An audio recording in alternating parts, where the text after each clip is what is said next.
Dear friends, I am Dr. Dhanapal, clinical psychologist and the correspondent of Koi Vidyashram Schools, Coimbatore. So this is for the clinical psychology colleagues. I wanted to share some of my ideas during this important time of lockdown due to Corona COVID-19. Indian Association of Clinical Psychologists and the Tamil Nadu chapter of Indian Association of Clinical Psychologists have taken excellent initiative to serve the needy people by extending their professional service through the tele mode, through telephone. It's an excellent initiative by both the association. I see a lot of young clinical psychologists volunteered to help the people during this crisis. When I was thinking about the counseling or therapy through telemode, especially telephone mode, only with the voice mode. Today I'm discussing about only the voice mode. I wonder, our clinical psychology training does not include this teletherapy model or methods. So we were not even training or orientation in doing this teletherapy methods, especially the voice mode. Of course, video mode has better opportunity to see the client. The client can see you. There is much better understanding, empathy, and therapeutic relationship could be established. But during this telephonic voice mode psychotherapeutic or counseling sessions, we are not trained, or the training is not there as part of curriculum. So everybody is trying to do based on their experience. When I saw a lot of young clinical psychologists, I thought I should share my experience or idea on this.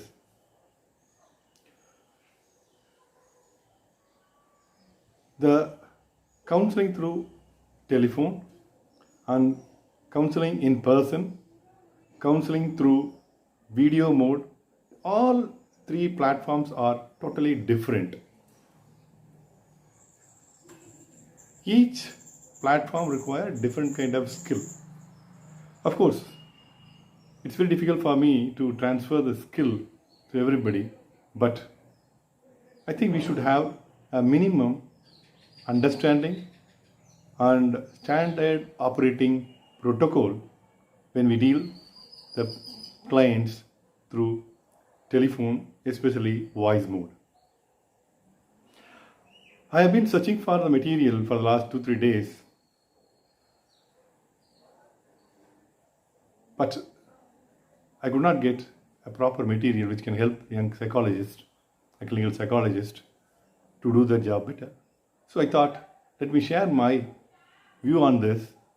This can be an initial stage, can be taken up by our professional colleagues, senior people, who can add their expertise and make some kind of standard operating protocol, so that minimum quality or standard of therapeutic services rendered to the clients.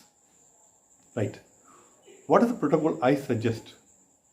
There are 6 stages in this teletherapy, counseling. The first one is listening. Second, clarifying. Third, reflecting or rephrasing. Fourth, educating. Fifth, reassuring. And the last one, referring. What I mean listening, I will not explain in detail about this to our professional colleagues. We are all expert and well trained on this. First, we listen to the call patiently. Try to understand the immediate problem. Second one is clarify.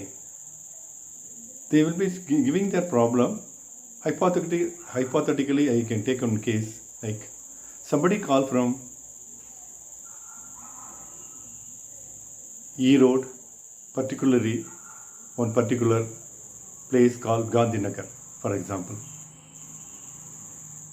This person calls our colleague, "Sir, I feel I have a corona, or I have affected by coronavirus, or I doubt whether I have been affected by corona.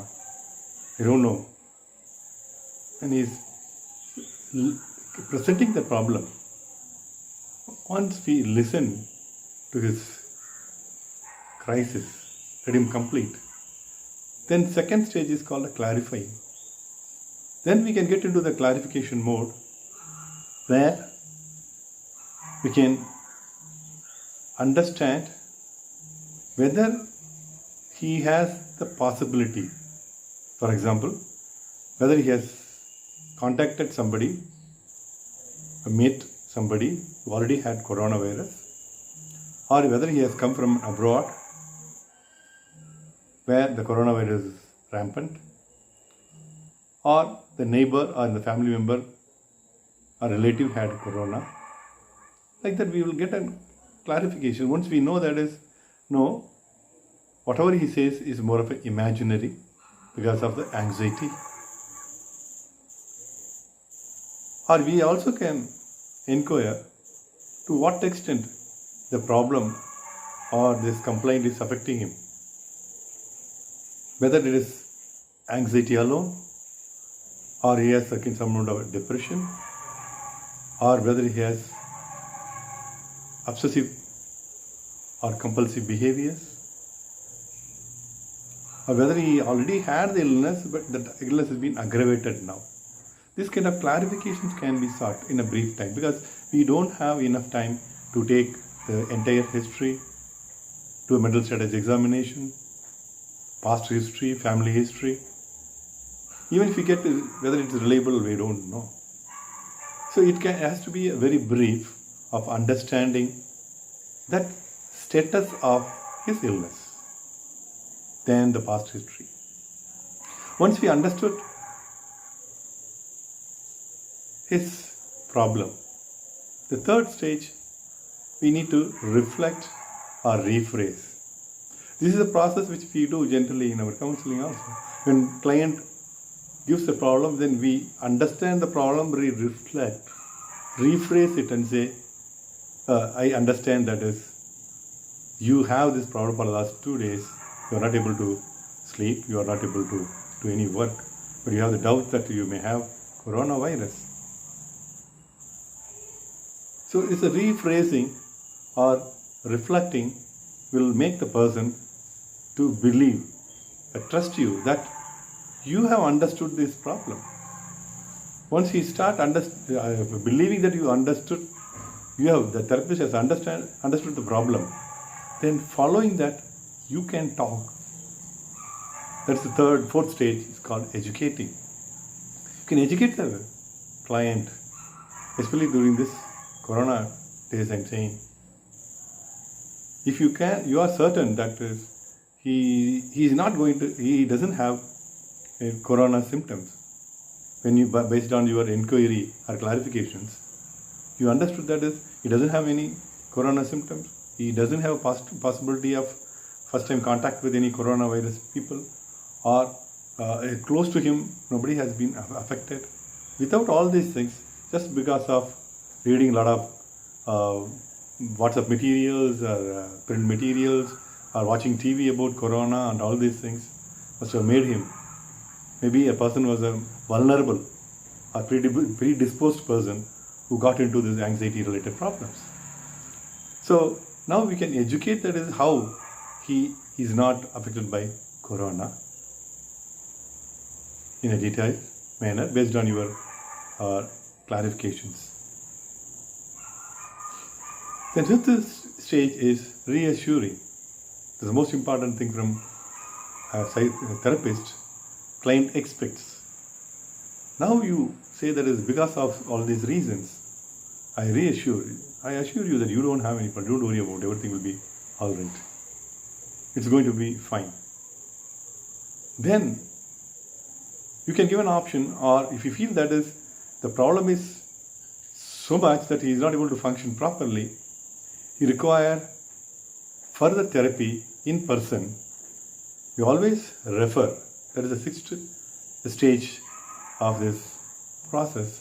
You refer that person to nearby clinical psychologist to continue the therapy or take professional help so that he can come out of this problem or manage this problem well. So these are the six stages of a protocol which I propose.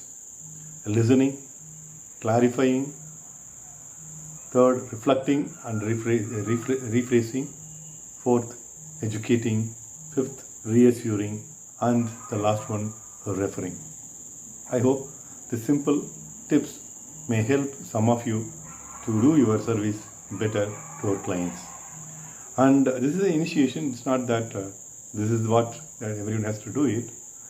Always, everyone's experience is very, very important in therapy or counseling. This can be initiative taken by this Indian clinical psychologists to create some kind of an standard operating protocol to handle clients through telephonic mode, especially voice mode. Thank you for listening. I think some of my ideas are useful to you. Bye.